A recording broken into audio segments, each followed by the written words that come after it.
Chirag Paswan BJP के इशारा पे काम कर रहे हैं, संघ भाजपा के इशारा पे काम कर रहे हैं। उनका कोई अपना विजन नहीं है। बार बार अमित शाह जी बिहार दौरे पे आ रहे हैं कि उनको डर हो चुका है। चाचा भतीजा दोनों एक ही थाली के चट्टे बट्टे हैं। इन लोगों को क्षेत्र के विकास से कोई मतलब नहीं। बीजेपी वाले लोग ला करके विधानसभा में एमएलसी बना के चिराग पासवान को बैठा देंगे। बिहार में अभी 2 सीटों पर विधानसभा का उपचुनाव चल रहा है। बता दें कि मोकामा और गोपालगंज, इन दोनों सीटों पर अभी विधानसभा का चुनाव चल रहा है। बता दें कि ऐसे में लेकर महागठबंधन की तरफ से जो आरजेडी सबसे बड़ी पार्टी, आरजेडी ने दोनों प्रत्याशी का नाम घोषणा कर दिया। गोपालगंज का और इधर मोकामा से नीलम देवी चुनाव लड़ रही हैं, तो गोपालगंज से मोहन गुप्ता हैं, वो चुनाव वहाँ से लड़ रहे हैं। ऐसे में मेरे साथ अभी बातचीत करने के लिए युवा सेना के राष्ट्रीय अध्यक्ष राजकुमार पासवान जी, उनसे बात करेंगे। आरजेडी दोनों प्रत्याशियों का नाम का घोषणा कर दिया। जेडीयू का एक भी सीट नहीं मिला, किस तरीके से देख रहे हैं? देखिए, वहाँ पे महागठबंधन का ही सीट था।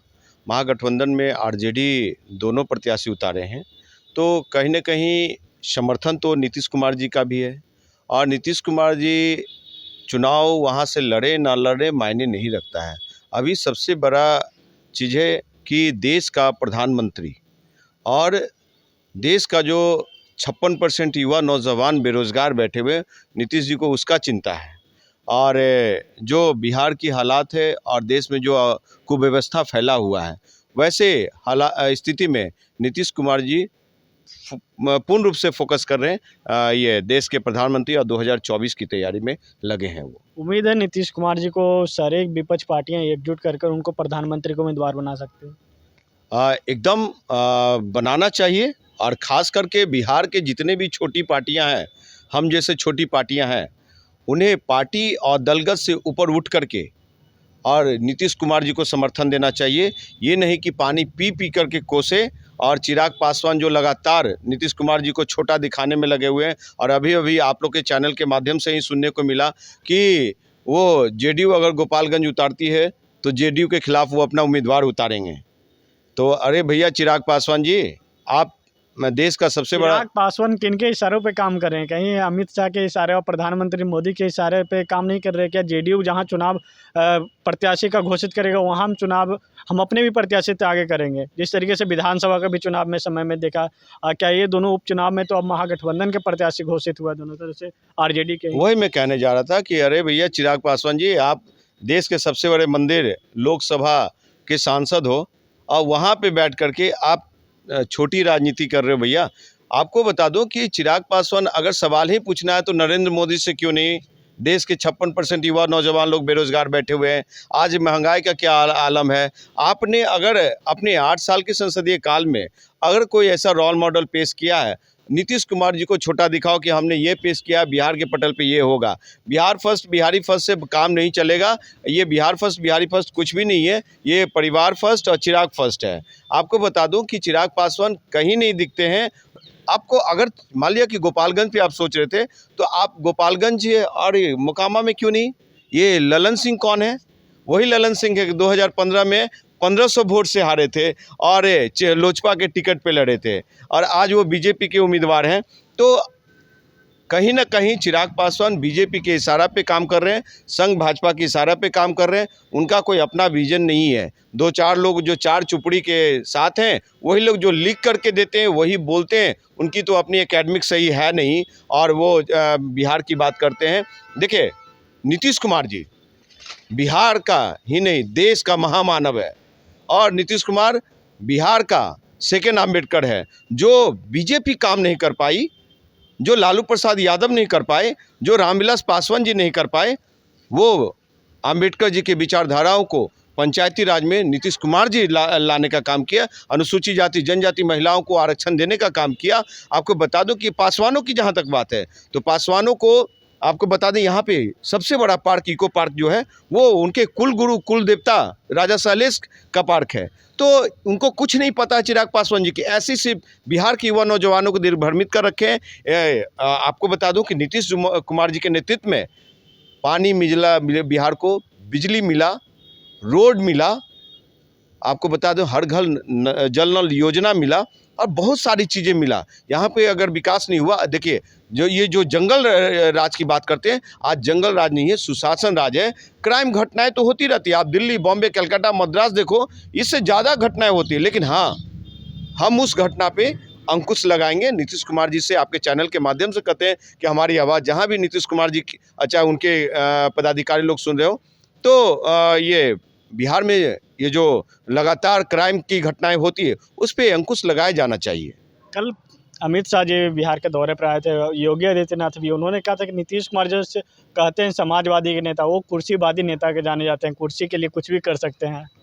देखिए यही जनसंघ के लोग, भारतीय जनता पार्टी के लोग जेपी के साथ थे, लेकिन जेपी के विचारधाराओं को निकाल करके और हरिद्वार में बहा दिया ये संघी लोगों ने, समझे। और कल तक जो हाफ पैंट पहनते थे, आज वो फुल पैंट पहन रहे हैं। लेकिन वो ये आज जो संघ भाजपा अपनी विचारधारा चला रही है, और आज कहते हैं कि मैं जेपी के अनुयायी हूँ। आप जेपी के अनुयायी होते तो आज बिहार और देश बहुत आगे होता। बिहार के युवा नौजवान लोग बेरोजगार नहीं होते, महंगाई का ये आलम नहीं होता। बार बार अमित शाह जी बिहार दौरे पे आ रहे हैं, तो आपको बता दूं कि उनको डर हो चुका है कि 2024 के इलेक्शन में बिहार से दांत खोदने के लिए भी एक सीट भी अमित शाह जी को और भारतीय जनता पार्टी को, बड़का झूठा पार्टी को नहीं मिलेगा। 1 महीना के भीतर ही दूसरी बार उनका दौरा था। पहले पूर्णिया में उन्होंने कहा कि यहाँ एयरपोर्ट बनकर तैयार हो गया। जेपी के धरती पर जाकर कहें कि नीतीश कुमार समाजवादी नेता नहीं है, सिर्फ वो जेपी का नाम गुनते हैं और कुछ भी काम नहीं करते। उधर चिराग पासवान के भी पिताजी का पुण्यतिथि था 8 तारीख को, उन्होंने पशुपति पारस ने अलग ही मनाया। ये दोनों कहा कि आने वाले समय में एकजुट होंगे। आप कहते हैं कि परिवारवाद अपने में बिछड़ा हुआ है। देखिए, राहुल गांधी जी का, गांधी परिवार का परिवारवाद इनको बेकार लगता है, लेकिन चिराग पासवान का परिवारवाद अमित शाह जी को बहुत अच्छा लगता है, भारतीय जनता पार्टी को बहुत अच्छा लगता है। और आपको बता दूं कि अमित शाह जी का जो दौरा लगातार हो रहा है, तो अमित शाह जी का ही नहीं, देश के सम्मानीय प्रधानमंत्री नरेंद्र दामोदर मोदी साहब का कार्यक्रम हुआ अभी अभी गुजरात में। पूरी कुर्सी खाली थी साहब, और उनका भाषण चल रहा था। ये आश्चर्यचकित है कि ये देश के प्रधानमंत्री की पॉपुलैरिटी है। तो अब पॉपुलैरिटी ख़त्म हो चुकी है। वो जान चुके हैं अमित शाह जी कि हमको ग्राउंड पे जाना पड़ेगा, झूठ जुमलेबाजी से नहीं, कि 2 करोड़ रोजगार देंगे, हर एक के खाते में 15-15 लाख रुपए लाएंगे। आपको बता दें कि ये महंगाई कम होगा, गरीबों के पैर में चप्पल होंगे, चप्पल ही छीन करके लेके भाग गया भाजपाई लोग। तो नहीं चलेगा ये चीज़। चिराग पासवान आने वाले समय में क्या उनके जो चाचा अलग हो गए हैं, और चाचा को मनाने में कायम होंगे, या मंत्रालय में भी बात चल रही है कि इस बार चाचा को हटाकर चिराग पासवान को मंत्रालय में जगह दिया जाएगा? देखिए, चाचा भतीजा दोनों एक ही थाली के चट्टे बट्टे हैं। इन लोगों को क्षेत्र के विकास से कोई मतलब नहीं, जनता से कोई सरोकार नहीं। और ये लोग, पारस जी भी अपने 4 साल के संसदीय काल में, जो 4 साल हो गए होंगे, आपको बता दें कि हाजीपुर का विकास जाके देखिए, पासवानों की हालात देखिए, दलित शोषित वंचितों का हालात देखिए, क्या हालात है अभी। और चिराग पासवान भी वही। इन लोग जैसे स्वर्गीय रामविलास पासवान जी ने बिहार के पासवानों को, अनुसूचित जाति जनजाति को 50 साल गुलाम रखा, बेवकूफ़ बनाया और उनको ठगने का काम किया, उसी तरह से ये लोग फिर, लेकिन बिहार का पासवान लोग बहुत समझदार है, और वो लोग समय आने पे चिराग पासवान और पशुपति कुमार पासवान को जवाब देने का काम करेंगे। और आपको बता दूं कि पहले विकल्प नहीं था, लेकिन अब युवा बिहार सेना पार्टी और इंजीनियर राजकुमार पासवान एक विकल्प के तौर पे उभर रही है। और चिराग पासवान जैसे लोग, जो मैं मोदी का हनुमान हूँ, संघ भाजपा का मानस पुत्र हूँ। बिहार का दूसरा सीएम चिराग पासवान। सीएम, जब वो संसदीय दल के अध्यक्ष थे तो एक सांसद नहीं था पिता के सिवा, समझे। और देखिए, आपको बता दूं कि ये मुख्यमंत्री छोड़िए, बीजेपी वाले लोग ला करके विधानसभा में एमएलसी बना के चिराग पासवान को बैठा देंगे। वो राजनीति चल रही है। 2024 में ये अपने जमुई सीट बचा पाएंगे या नहीं बचा पाएंगे? ये इनका बोरिया बिस्तरा बन जाएगा और ये अपने ननिहाल पंजाब चले जाएंगे, समझे। फिर भाजपा वाले लोग कहेंगे कि चलो बिहार विधानसभा में एमएलसी बना देते हैं। यही होने वाला है। चलिए, थे मेरे साथ इंजीनियर राजकुमार पासवान जी। इनका कहना था कि जो चिराग पासवान, आने वाले चिराग पासवान समय में चिराग पासवान का नैया पूरी तरीके से समाप्त हो जाएगा। जो इनकी जमुई संसदीय सीट है, जमुई भी बचा नहीं पाएंगे। और जो इनके चाचा हैं, चाचा भी उसी तरीके से चल गए हैं। जो रामविलास पासवान सिर्फ पासवानों को ठगने का काम किया था, उसी तरीके से पशुपति पारस भी पासवानों को ठग रही है। अब ऐसे में पासवान जग गए हैं, पासवान उनके बहकावे में नहीं आने वाले हैं।